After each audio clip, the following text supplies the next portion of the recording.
Brazil is bracing itself for a big weekend. There's that runoff presidential election that's going to be held on Sunday, and whoever wins has a big challenge. Keep the economy rolling while building enough infrastructure to keep up with the growth that's expected. Cecilia Tornaghi is live in Sao Paulo. So, Cecilia, what does it look like? How close is the polling?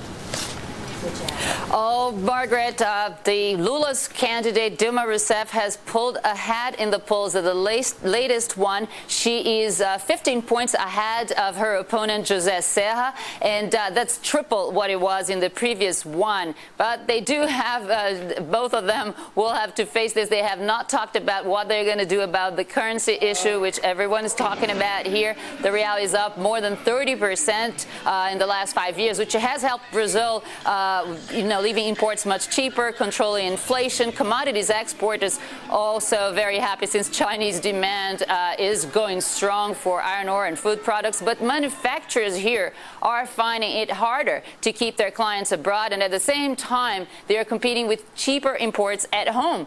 And but the economy is still what is helping frontrunner Dilma Rousseff stay ahead of her opponent Jose Serra. But neither one is saying what they're going to do about it. And in the market at West LB, they say that there is another problem that they really have to face: infrastructure. Let's check it out what they have to say.